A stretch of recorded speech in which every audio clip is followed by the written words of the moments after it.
Bonjour, c'est Louis d'Énergie et bienvenue dans Brillant en Société, le podcast énergie qui vous dit tout sur absolument tout. Aujourd'hui, je vais vous parler d'un animal mythique, immense, majestueux, qui traverse les océans comme un vaisseau vivant. J'ai nommé les merveilleuses baleines, bien sûr. Imaginez-vous en pleine mer, loin des côtes et entouré de silence. Soudain, une immense masse émerge, souffle une gerbe d'eau à plusieurs mètres de haut et replonge doucement. Ce n'est pas un simple mammifère marin, c'est un symbole, une sentinelle des océans et un pilier de notre écosystème.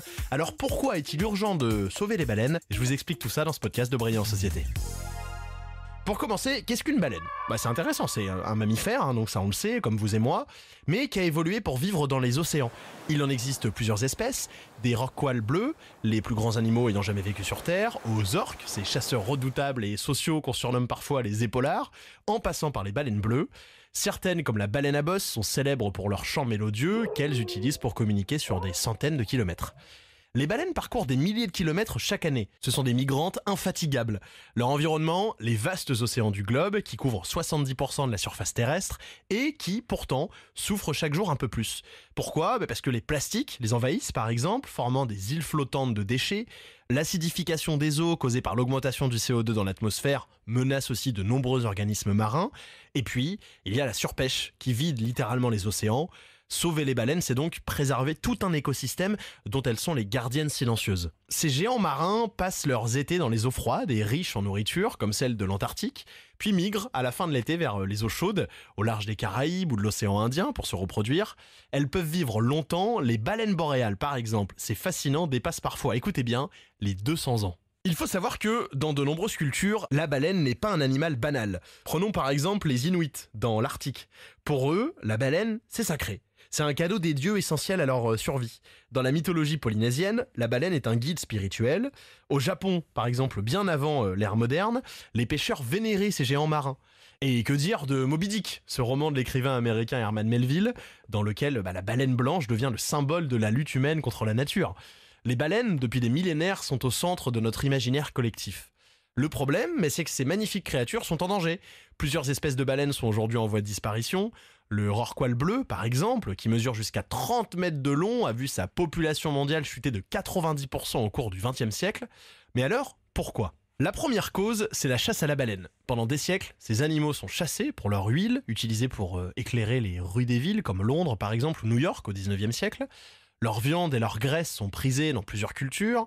À la fin du XXe, des dizaines de milliers de baleines sont tuées chaque année, et en 1986, la Commission baleinière internationale interdit la chasse commerciale, mais certains pays comme le Japon, la Norvège et l'Islande continuent sous prétexte de recherche scientifique ou de tradition culturelle.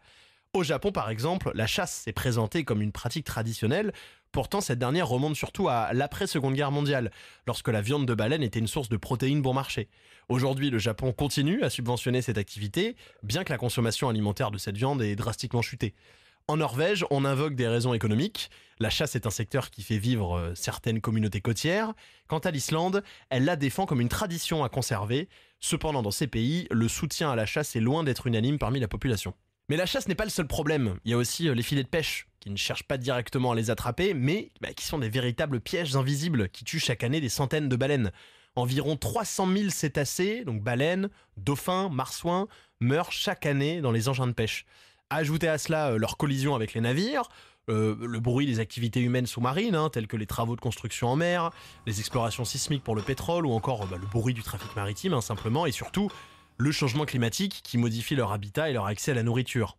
Certaines baleines ne parviennent par exemple plus à trouver suffisamment de krill, ces minuscules crevettes qui composent l'essentiel de leur alimentation, parce que les eaux se réchauffent trop vite pour que celles-ci survivent.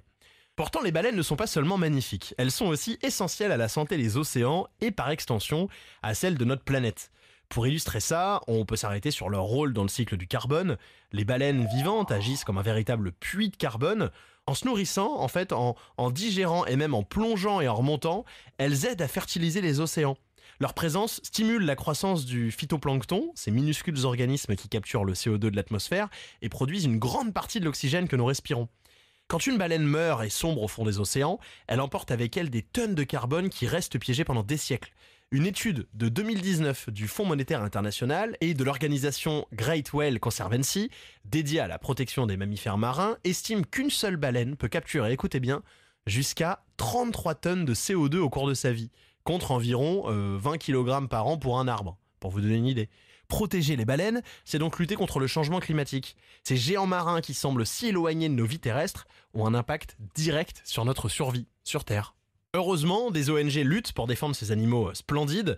Vous avez sûrement entendu parler de Sea Shepherd, cette organisation fondée par le Canadien Paul Watson, un ancien membre de Greenpeace, qui est connu pour ses actions spectaculaires à bord de navires noirs qui arborent un drapeau à la tête de mort et traquent les baleiniers illégaux dans l'Antarctique.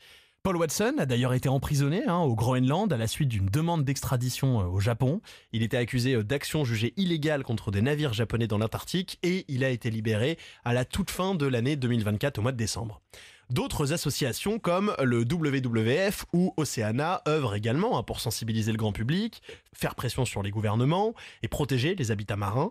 Ces combats, bien qu'essentiels, sont semés d'embûches face aux intérêts économiques et politiques. Alors, qu'est-ce qu'on peut faire ? Tout d'abord, s'informer. Parler des baleines et de leur rôle dans l'écosystème, c'est déjà un premier pas pour sensibiliser les gens à leur importance. Et puis soutenir les ONG qui agissent sur le terrain, ça c'est une autre action concrète. Les baleines sont bien plus que des animaux marins, ce sont des symboles de résilience, des gardiennes de notre écosystème et des témoins silencieux des bouleversements que nous causons à notre planète. En les protégeant, on sauvegarde une part de notre humanité, de notre histoire et surtout de notre futur. Alors oui, il faut sauver les baleines, pour elles, pour nous, et puis pour toutes les générations à venir sur la planète.